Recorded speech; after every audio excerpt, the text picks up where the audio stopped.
ساڵی گەورەی فیزیای خۆر بەر هەموو شتێک دەکەوێت.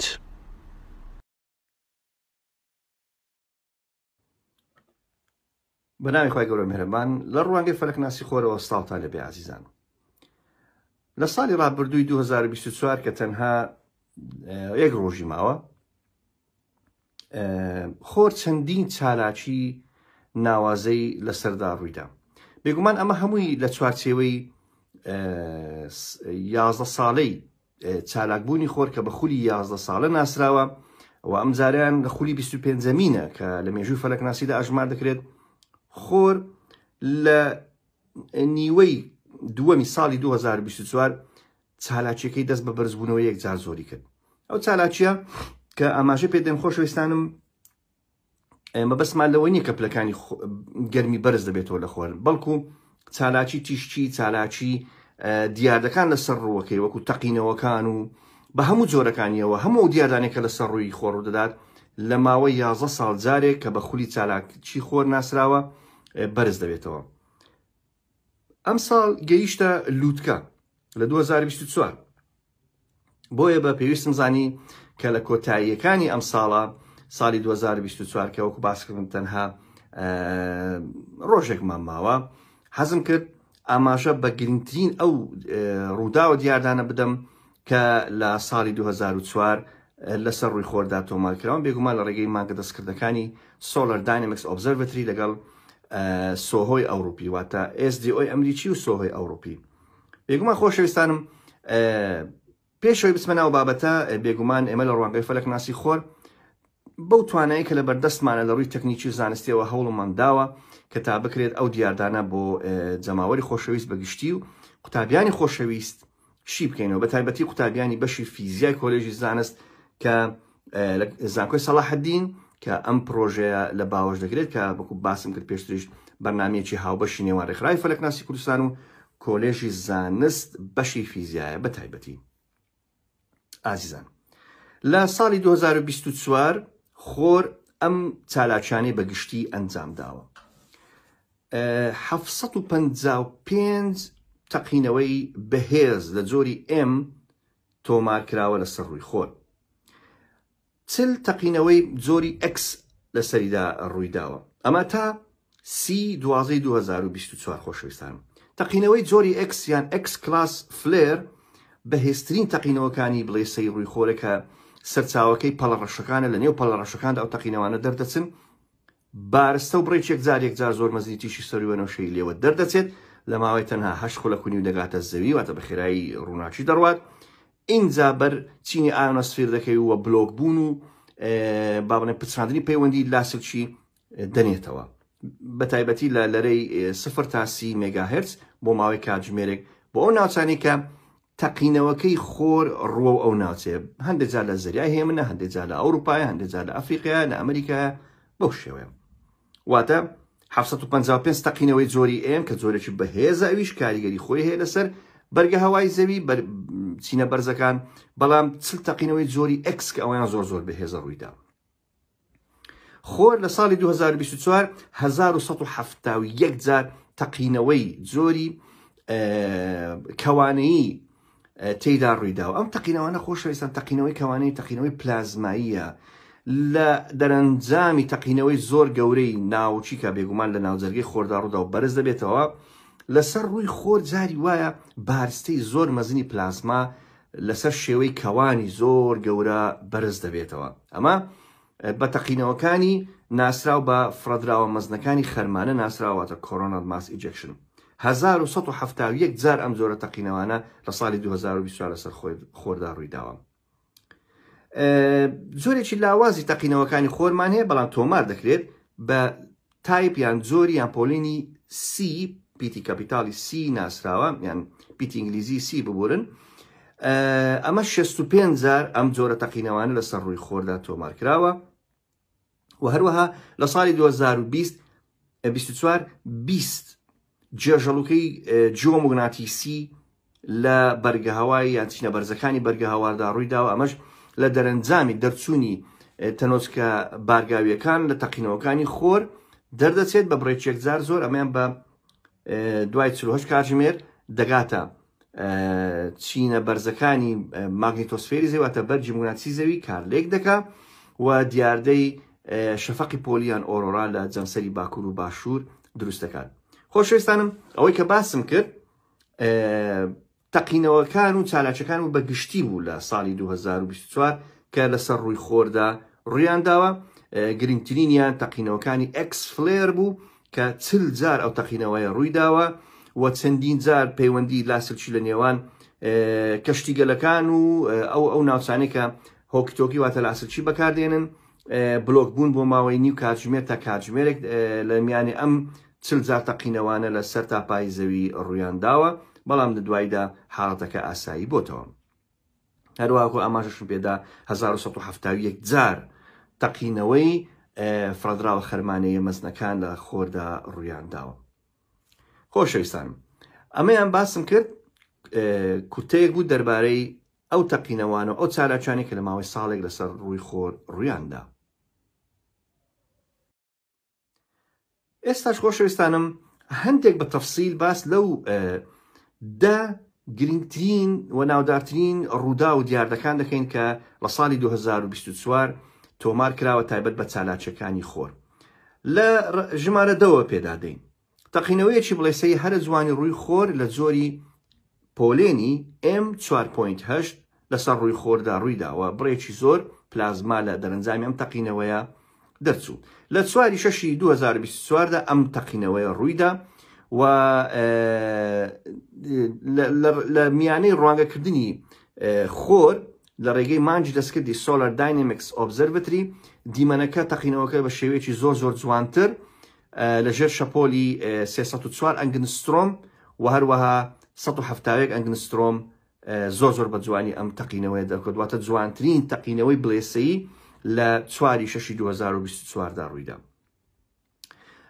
دیاردەیان ڕووداوی نوێم ڕوانگەکردنی خۆرجیرانی 15/7 2024 بوو، کاتژمێر 10:17 بە کاتی بەیانی یان بە کاتی هەولێر ئەم دیاردەیە ڕوویدا ئەم خۆرجیرانە و مانجی دەستکردی Solar Dynamics Observatory هاتە بێگومان کاتێک زەوی بە پێش خۆردا تێدەپەڕێت. مانجی دەستکردی Solar Dynamics Observatory لە بەرەکەی تر بوو، نیشانیدا کە زەوی وەکو دیسکێکی تاریک بە پێش دیسکی خۆردا دەڕوات و کامێراکانی کە بەکاری هێنا بەڕێزان لە درێژە شەپۆڵەکانی 304 ئەنگسترۆم و هەروەها 171 و 193 و 131 ئەنگسترۆمی بەکارینە کە جوانترین دیمەنەکانی لێکەوتەوە. هەشتم ڕووداو تۆرنادۆی ڕووی خۆر بوو.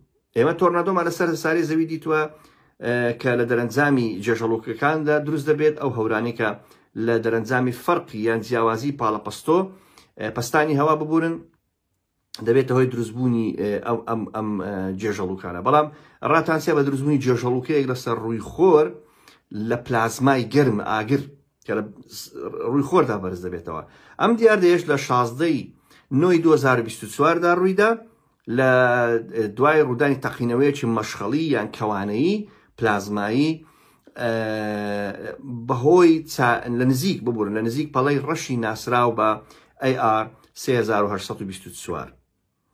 ئەم دیاردەیەش خۆشەویستانم لەژێر درێژە شەپۆلی 171 ئەنگسترۆم لە ڕێگەی کامێرای Solar Dynamics Observatory بە جوانترین شێوە وەرگیرا. ڕووداوی حوتەم لە جوانترین و گرنگترین ڕووداوەکانی خۆر یان دیاردەکانی خۆر لووتکەی خولی 25 زەمینی چالاکیەکانی خۆر دەستنیشان کرا. خۆشەویستانم لە 3/9 2024 ئاژانسی ناسا دیمەنەکانی مانجی دەستکردی Solar Dynamics Observatory بڵاو کردەوە کە تایبەت بوو بە وێنەگرتنی پەڵەڕەشەکان یان سەنسپۆتەکانی سەرڕووی خۆر و بۆی دەرکەوتکەوە ئەوەی نە مانجی ئاب تۆمارکرا بە هیچ شێوێک لە هیچ مانگەکانی پێشتر تۆمارن نەکرا و بەرزترین ئاستی تەقینەوەکان و تەقینەوە بڵێسەیەکان و دەرکەوتنی پەڵەڕەشەکان بە تایبەتی لە مانجی ئابی 2024 بووە و تاوەکو ئێستا لە ئەیلولی 2001ەوە واتە نزیکەی 23 ساڵە حاڵەتی وا بەو شێوەیە تۆمار نەکراوەکە ئەمەیان لە خولی 24میندا ئەم حاڵەتە تۆمار کرا، بەڵام ئەمە جارێکی تریش دووبارە بووە و ئێستاکە ئەم دیمەنانەی کە بڵاو دەکرێنەوە هەمووی پەڵەڕەشەکان جاری وایە بە شێوەیەکی گشتی لەسەر دیستی خۆردا بۆ ماوەی مانجێک کۆ دەکرێنەوە، بەڵام ئەوەی لە مانجی ئابدا کۆکراوە وێنەکان دەری خستکە هیچ مانجێک وەکو مانجی ئاب پەڵەی ڕەش لەسەر خۆردا دەرنەکەوتون. و ئەو دیمەنەی کە مانجی دەستکردی سۆلار داینامیکس ئۆبزەرڤەتری وەرگیرتووە لەژێر درێژە شەپۆلی 130 ئەنگسترۆمدا وەرگیرابوون. دیاردەی شەشەم یا ڕووداوی شەشەم گەورەترین و بەهێزترین تەقینەوەی بڵێسەی خۆر لە چواردەی 5/2024دا ڕوویدا. مانجی دەستکردی سۆلار داینامیکس ئۆبزەرڤەتری گەورەترین و بەهێزترین تەقینەوەی بڵێسەی واتە سۆلەر فلێری لەسەر ڕووی خۆردا تۆمار کرد کە ئاستەکەی گەیشت بووە سنووری 9x یان X9 فلێر لەسەر ڕووی خۆردا تۆمار کرا کە ئەمە ژمارەیەکی زۆر گەورەیە، تەقینەوەیەکی یەکجار زۆر بەهێز بووە لە وەکو ئاماژەم پێدا لە چواردەی 5 ساڵی 2024 کاتژمێر 7:51 ئێوارە بە کاتی هەولێر مانج دەستکردی سۆلار داینامیکس ئۆبزەرڤەتری ئەو تەقینەوە ناوازەیەی تۆمار کرد. پێنجەم گەورەترین و بەهێزترین جێژەڵوکەی کارۆمەگناتیسی جیۆمەگناتیسی ببورن کە لەسەر هەسارەی زەویدا ڕوویدا بێگومان لە خولی 25مینی 11 ساڵەی خۆر کە لەم ساڵەدا گەیشتە دووتکەی. ئەم تەقینەوە گەورەیەی یان گەورەترین و بەهێزترین جێژەڵوکەی جیۆمەگناتیسی لە 9/2024دا ڕوویدا دوای ئەوەی بارسەیەکی یەکجار زۆر مەزنی فرەدراوە مەزنەکانی خەرمانەیی واتە کۆرۆنال ماس ئیجێکشن لە دەرەنجامی تەقینەوەیەکدا پەرش و بڵاوبەوە لە کاتژمێر 3:56 بەیانی بە کاتی هەولێر لە ڕێگەی ئامێری کرۆنۆگرافی مانج دەستکردی سۆلار ببورن سۆهۆی ئەوروپی ئەم حاڵەتە ئەم تەقینەوە مەزنەی خۆر تۆمار کرا، ئەو بارستە مەزنەی کە فرەدرا تۆمار کرا و ئەوەش لە دەرەنجامی تەقینەوەیەکی بڵێسەیی زۆر بەهێز لە پۆلێنی X1.8 ڕوویدا. واتە سەرەتا پەڵەیەکی ڕەش دەرکەوتووە بە ناوی AR3848 لەم پەڵەوە نێوان پەڵە ڕەشەوە تەقینەوەیەکی بڵێسەی زۆر بەهێز لە پۆلێنی 1.8 ڕوویدا. لە دەرەنجامی ئەم تەقینەوە بڵێسەیە بارستەیەکی ئەوجارە بارستەیەکی زۆر گەورەی کۆرۆنال ماس ئیجێکشن دەرچوو بۆ بۆشای ئاسمانی نێو سیستەمی خۆر. بێگومان بەڕێزان ئەم تەنۆچکە بارگاویانەی کە لە خۆرەوە دەردەچن دێ ئەگە بە کوتی خێرا ئاماژەی پێ بدەم بە تریلیۆن تەنە کاتێک کە دەگاتە بەرجی موگناتیسی زەوی کارلێک دەکا و دیاردەی شەفەقی پۆلی دەبینرێواتە ئۆرۆرا. خۆشەویستانم ئەو تەقینەوەی کە لە 9/2024 ڕوویدا هێندە بەهێز بوو، هێندە بارستەیەکی مەزنی تەنۆچکەی بارگاوی لە خۆر دەرچوو ئەوە وای کرد کە دیاردەی ئۆرۆرایان شەفەقی پۆلی بە شێوەیەکی یەکجار زۆر گەورە و فراوان لە جیهاندا ببینرێ. بەداخەوە نەگەیشتە ناوچەکانی ناوەڕاست ڕۆڵوستای هەسارەی زەوی، بەڵام تەماشاکەن خۆشەویستانم ئەم دیاردەیە تەنها لە ناوچە جەمسەریەکاندا دەبینرێت واتە شەفەقی پۆلی، بەڵام ئەم جاریان لە دوای ئەو تەقینەوە هەرە مەزنە لە زۆر ناوچەی زۆر سەیر لە هەسارەی زەویدا بینرا، بە تایبەتی لە ماریلاند لە ویلایەتە یەکگرتووەکانی ئەمریکا ئەم دیاردەیە بە شێوەیەکی یەکجار زۆر جوان وێنەی وەرگیراوە. تەنانەت ئەم تەقینەوەی هێندە بەهێز بوو لە ڕێگەی مۆبایلەکانەوە و کامێرەی مۆبایلەکانیشەوە دیاردەی شەفەقی پۆلی لە دوای تەقینەوەکەدا وەرگیرابوو. چوارەم ڕوودا و لە گرنگترین ڕووداوەکانی یان چالاکیەکان و ڕووداوەکانی باوڵێن لە خۆردا کە ڕوویدا لە 2024 تەقینەوەی بڵێسەیی هەرە بەهێزی خولی 25مینی چالاکی خۆر جارێکی دیکەش خۆشەویستانم تەقینەوەیەکی دیکە لە 3/2024 ڕوویداوە کە ئەمەشیان بە درێژای 28 ساڵی ڕابردوودا تەقینەوەی ئاوا ڕووینەداوە. تەقینەوەکەی پێشتر کە لە سنووری نزیکی 9 پلی X بوو، بەڵام ئەمەیان تەقینەوەی ئەم جارەیان کە لە 3/2024دا تۆمار کرا گەیشت بووە 9 و کەمێک زیاتریش بە پۆینتات و ئەمەیان ئەم بڵێسەیە ئەم تەقینەوە بڵێسەیەی 3 دەی 2024 لە 28 ساڵی ڕابردوو تاوەکو ئێستا تەقینەوەی ئاوا بەهێز تۆمار نەکراوە. سەرچاوی ئەو تەقینەوە بڵێسەیەش پەڵەیەکی ڕەش بوو بە ناوی AR 3842. سێم گەورەترین دیاردە کە لەسەر خۆردا ڕوویدا یان لە خۆردا ڕوویدا دیاردەی خۆرجرانی تەواوی 8 چواری 2024 بوو کە یەکێک بوو لە خۆرجیرانە ناوازەکان کە لەسەر هەسارەی زەویدا لە چەندی ناوچە بێگومان جگە هەرێمی کوردستاندا بینرا و خۆشەویستانم ئەم دیاردەیە لە ڕێگەی مانگە دەستکردەکانی وەکو Solar Dynamics Observatoryش وێنەی جیرا و یەکێک بوو لە خۆرجیرانە جوانەکان کە سەرنجی زانانی بۆ خۆیان ڕاکێشا و بەشێکی زۆر لە ئارەزومەندانیش لە چەندین ناوچە کە تێیدا ڕوویدا بوو و خۆرجیرانە وێنەیان گرت بوو. باش دووەم گرنگترین دیاردە کە ڕوویدا لە خۆر گەیشتنی کەشتی پارکر سۆلەر پرۆ بوو بۆ نزیکترین خاڵ لەسەر ڕووی خۆر لە مێژوودا.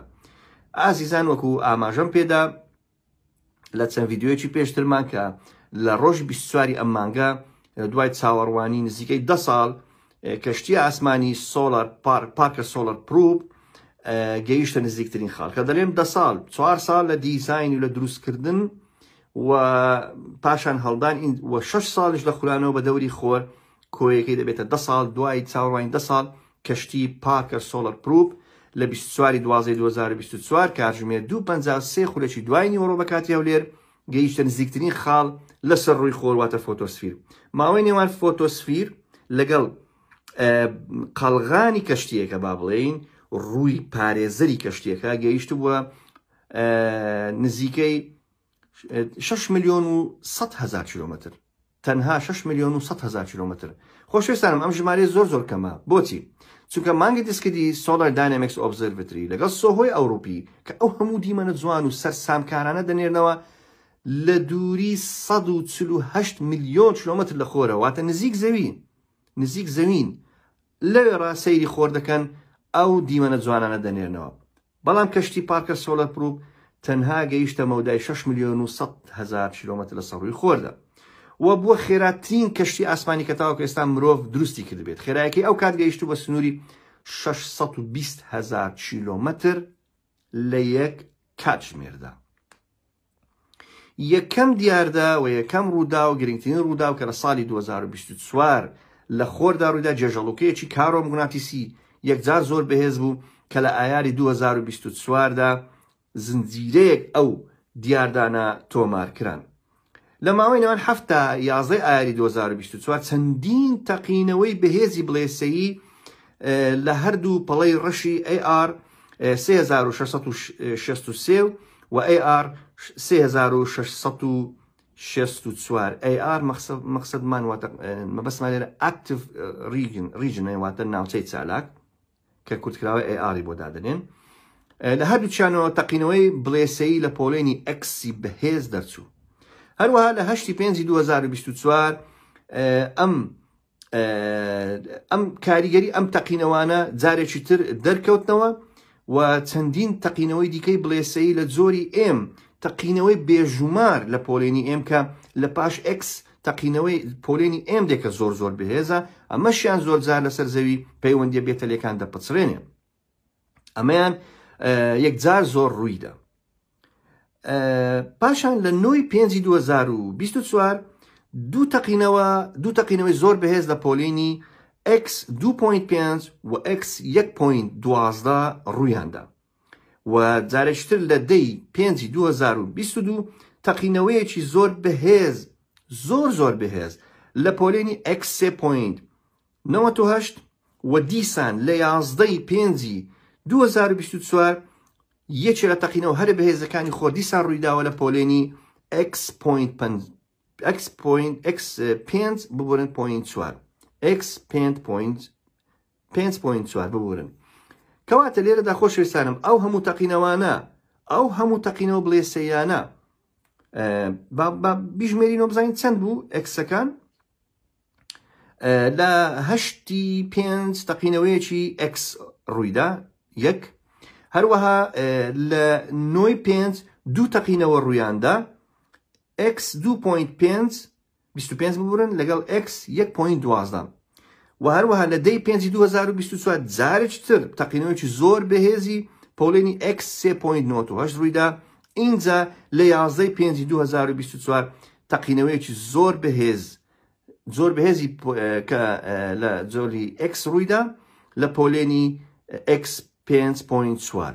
ئەم هەموو تەقینەوانە لە سەرێک لە ماوەیەکی زۆر کورت ڕوویاندا بەڕێزانە. ئەمەش وای کرد کە بارسەیەکی یەکجار زۆر لە دەرەنجامی ئەم تەقینەوانە بارسەیەکی یەکجار زۆری تەنۆچکە بارگاویەکان هێرشیان هێنایە سەر زەوی.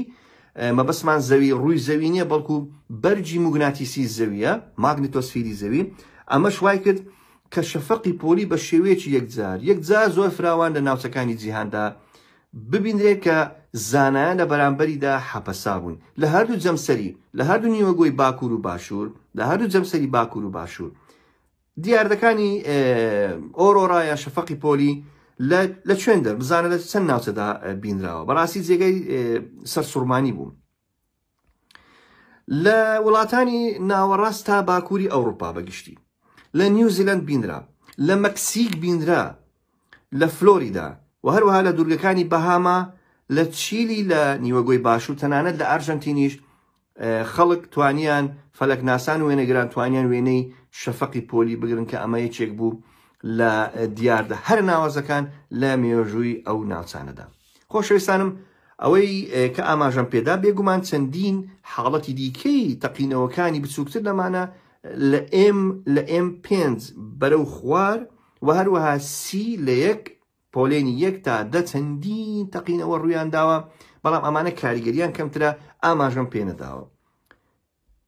بۆیە خۆشەویستانم تەماشا دەکەین کە خۆر ئەو چالاکیانەی کە ئەنجام دەدات تەماشا دەکەین ڕەنگە خوااتە مندا لە ساڵی داهاتویان 2 ساڵی تر ئەم چالاکیانە کەمتر دەبنەوە بەو پێی کە خۆر ئێستا گەیشتە لووتکەی چالاکیەکەی خۆی لە چوارچێوەی خولی 25مینی چالاکیەکانی خۆی کە 11 ساڵ جارێک ڕوودەدات.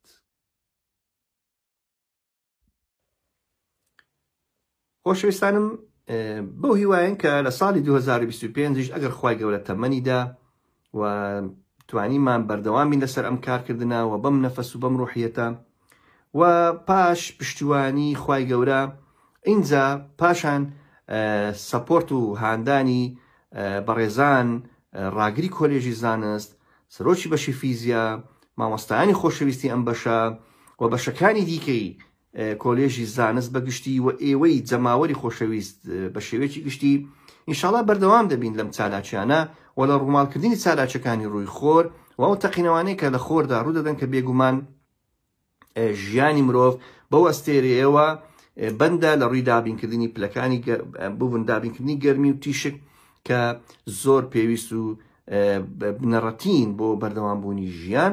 بۆیە زانایانیش زۆر گرنگی بە خۆر دەدەن وەک نزیکترین ئەستێرە و بە ژینگەی بۆشای ئاسمانی دەوروبەری زەوی کە بە سپەیس وێذەر ناسراوە زۆر گرنگی پێدەدەن. خۆشەویستانم لە دوای ئەم بابەتە ئینشاءڵڵا ڤیدیۆیەکی دیکەم بۆ ئامادەکردوون کە گرنگترین چالاکیەکانی ڕوانگەی فەلەکناسی خۆری تێدایە، بەو هیوایە کە بەدڵی ئێوەی عزیز و خۆشەویست بێت و بەو هیوایە ئینشاءڵڵا توانی بێتمان لە ڕوانگەی فەلەکناسی خۆر خزمەتێکی بچووکی گەل و نیشتیمانەکەم کرد بێت و توانیمان لە ڕێگەی ئەم پرۆژەوە خۆر بە ئێوە بناسێنین چالاکیەکانی خۆر چییە، جۆرەکانی چییە، کاریگەریەکانی چییە لەسەر ژین و ژیان و ژینگەی هەسارەکەمان. خۆشەویستانم ئینشاءڵڵا لە ساڵی 2025 بە یەکتر شاد دەبینەوە ئینشاءڵڵا و بەڵکو بتوانین پەرە بەم کارە بدەین زیاتر و ئامێری نوێ بێنین و زیاتر سنووری ئەم چالاکیانە فراوانتر و ئەکادیمیتر بکەین ئینشاءڵڵا بە هیوای ئەوەی کە ئێوەی عزیز و خۆشەویست سوودی لێ ببینن، بەڵکو هەرێمی کوردستانیش دوانەکەوێت لە کاروانی پێشکەوتنی زانستی تەکنۆلۆژی بە تایبەتی لە بوارەکانی دۆزینەوەی بۆ شایگەری. تا دیدارێکی دیکە هەموو لایەک بەخوای گەورە دەسپێرم و هەموو لایەک تەندروست بن. خواتان لەگەڵ.